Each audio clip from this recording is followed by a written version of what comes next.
Hello, I have a question from Tim Boyd. The question is, as you were going through the transformative process of slowly getting back into society, were there any books or authors that had a particularly powerful influence on you? I mentioned in my TED talk that the only books that I'd read up until I began my studies were The Hitchhiker's Guide to the Galaxy. Once I'd started my studies, the only books that I really read were relative to the assessment tasks that I needed to complete for each unit. And that went all the way through until I actually graduated.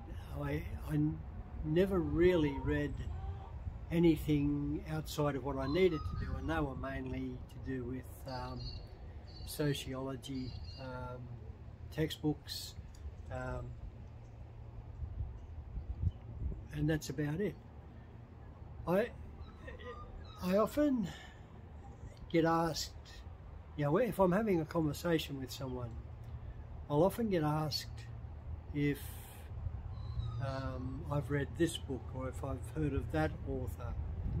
And I think what prompts those questions is because when I'm talking with someone, I remind them of an author that they've read or a book that they've read.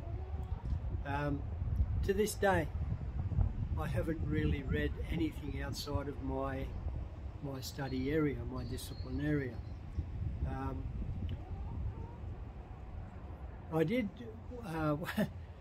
when I was asked to write the book Out of the Forest, and I didn't really want to do that at the time, the publisher sent me through a couple of biographies to read, which I read, and they were interesting.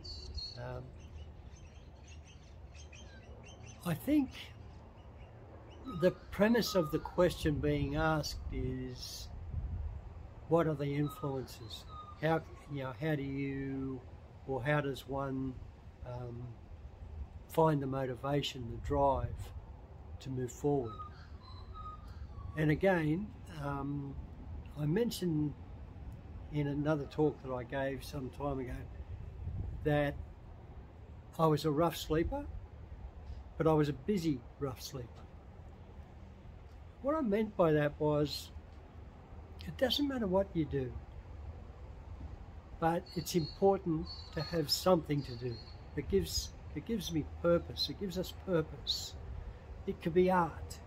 You could become passionate about drawing or painting or sculpting.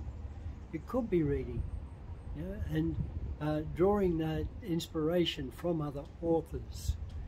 It could be gardening, it could be volunteering, it could be helping animals.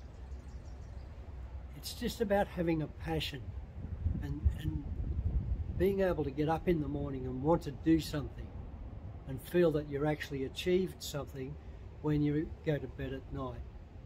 And the other thing about staying busy is it keeps your mind off yourself. So, often we think ourselves into, or we think ourselves into a depression.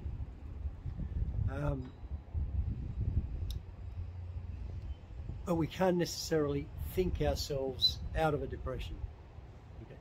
But we can change our attitude. We can change our actions. We can do things to help us feel better through that.